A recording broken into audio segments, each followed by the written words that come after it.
walking them through grief was a responsibility that I had, and it was a great burden. But in many ways, it was a powerful tool for me because we walked through grief together as a family. Before he was governor of the state of Tennessee, Bill Lee, his wife, and his 4 beautiful children were living a wonderful life on the family farm as he worked in the family business. That was until tragedy struck. It was a season that I'll never forget. We sat down with the governor, and he shared how tragedy changed his life and possibly changed the direction of the state of Tennessee. Today, part 1 of my conversation with Governor Bill Lee on Anything is Possible.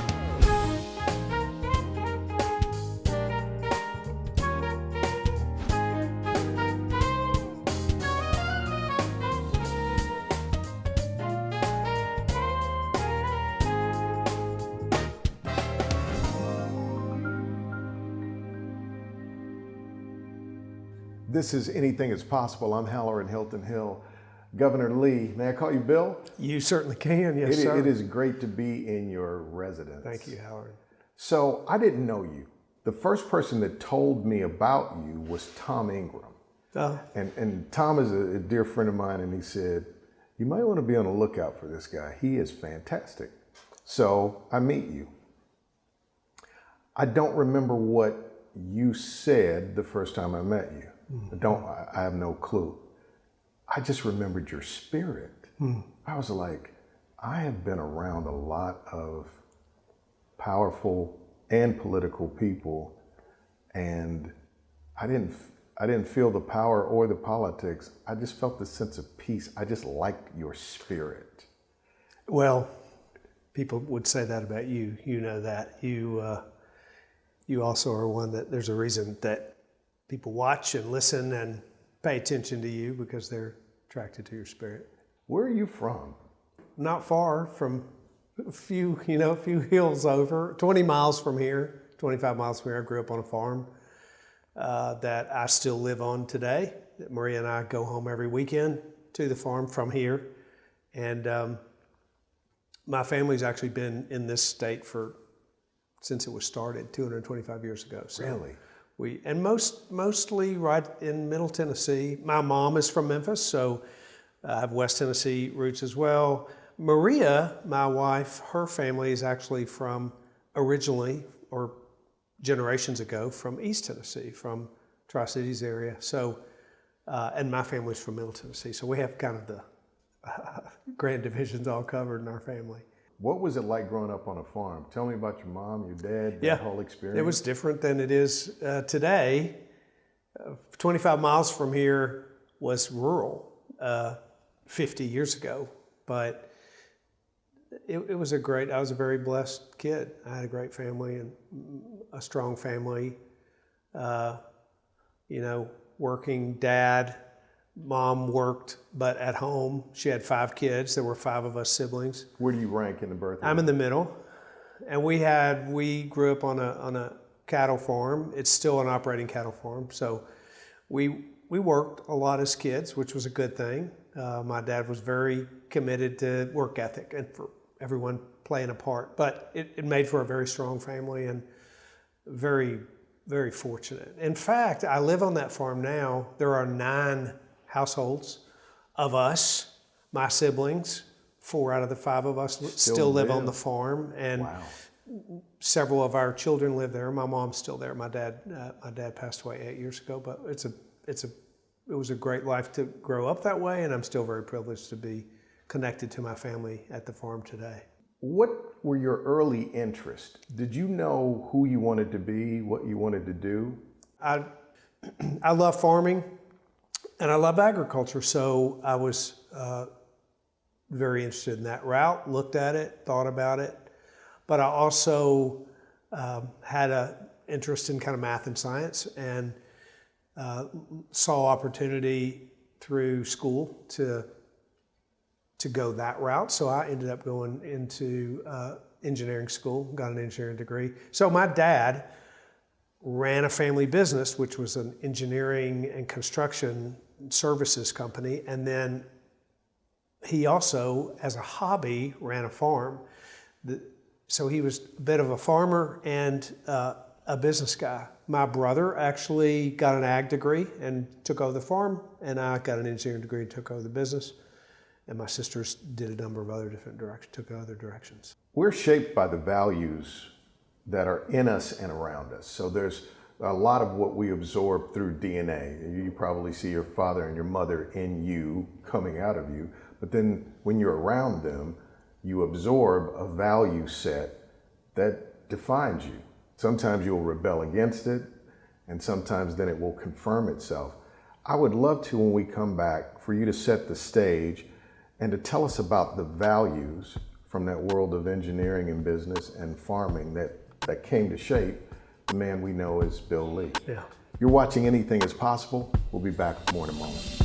Possibility powered by Pilot Flying J, Covenant Health, Home Federal, and the Knoxville News Sentinel. Coming up, Everything about that idealistic life seemed to have vanished in a moment. And that wasn't true, but at the moment it felt like that. Like, I remember thinking, everything is gone and it'll never come back. So we're talking about values. So you're raised, your family goes back in this state for a long time. Your father had a very successful engineering, construction services business, but also a farm. You live on that farm now. And like I told you at the very beginning of our interview, what I connected with you was your spirit. It wasn't what you were saying, it was like the energy of who you are. And I'm trying to figure out, how do you get that way? Tell me about the values you were raised with. Yeah. Strong family, very strong family. So we grew up, I can remember even my dad stopping all 5 of the kids while we were, stacking hay in a barn and making us stop and saying, don't ever forget this minute where all you kids and your mom and dad are working together as a family. And he cherished those kind of moments and saw them as valuable and made sure that we recognized how unusual and how important it is to have that family, the value of a family and the importance of it. We also were, a family of faith. My parents were very committed believers, and that was an important part of our raising as kids. My dad believed in work ethic. The kids, we joked that we were, child laborers out there on the farm, but we were all he had to raise the cattle and get the hay up and do the chores on that farm. What I find is really interesting, they say we have a negativity bias as human beings as a survival instinct. It's a primal thing. You're always looking out for what's going to eat you, right? And so that's our first bias, that the only way you can come to a positivity bias is by savoring, right? So they say if you're having a really powerful positive moment, if you can stay in it an extra 15 to 30 seconds, it allows the brain to wire the memory of that moment better. For your father to stop you in moments and say, notice this, to savor that moment, that adds so much to the quality of life and it makes it stick. Does that make sense? Here I am, 61 years old, and that was probably 51 years ago. Right. And I do remember that moment. I have another thought about savoring. I had some horrible moments in my life too, and very tragic and painful moments. And I also have come to believe that if you savor them or embrace them and recognize them for what they are, it allows you to understand the opposite of them.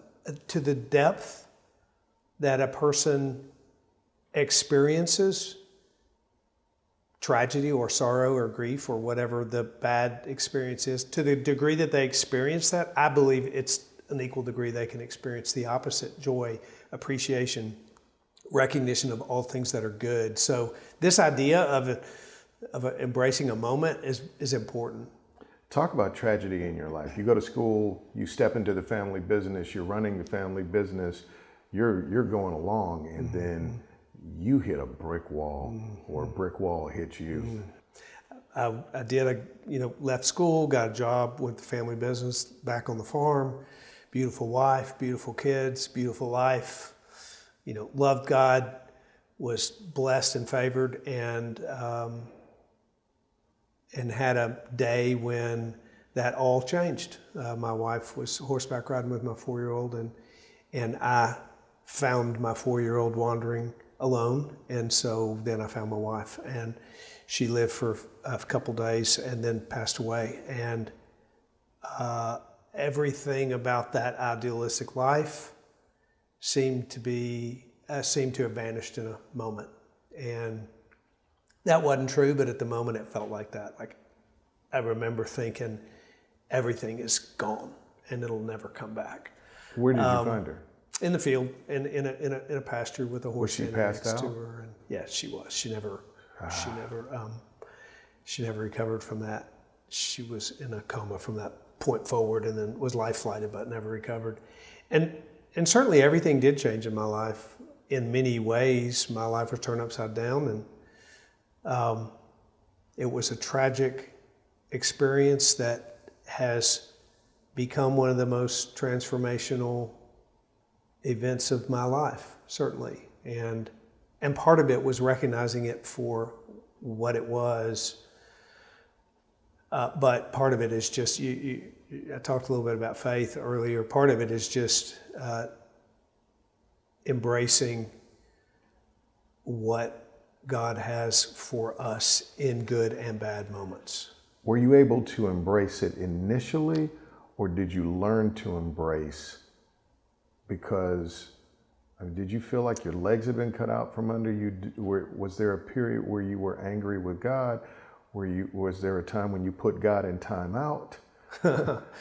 Yeah, you talk about your legs cut out from you. I've said before, when something like that happens to you, it's like losing a leg, and you learn to walk again, and you might get a prosthesis, and you might become fully functional, but you never get your leg back, and your life is different forever.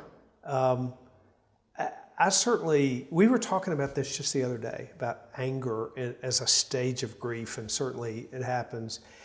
I had an interesting relationship with God. I had developed it over the years, and I found myself dismayed and unbelieving in some ways, like, I can't believe this has really happened, and I'm not sure I understand why, and I don't like this at all. But anger was not really the emotion that I felt. It was mostly a distaste for all of it, and just a real distaste for all of it. But not for him. I will say I was spared that. I had a very interesting, I'll make this real brief, but I had a very interesting experience 2 weeks before she passed away, where she and I had an encounter with something we saw. We were on a trip. We had a little back and forth talk about the goodness of God, and it was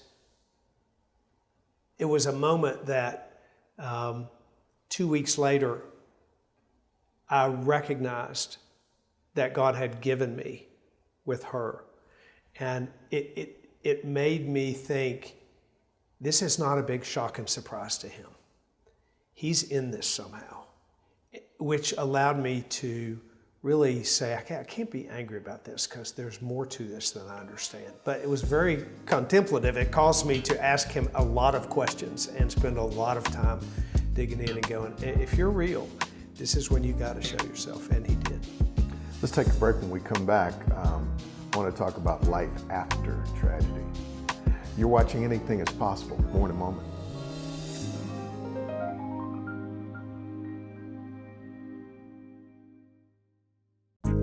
I can't imagine the loss, and you had children, and you may have a prosthesis, but you walk with a little bit of a limp. Mm-hmm. Yeah, that's right.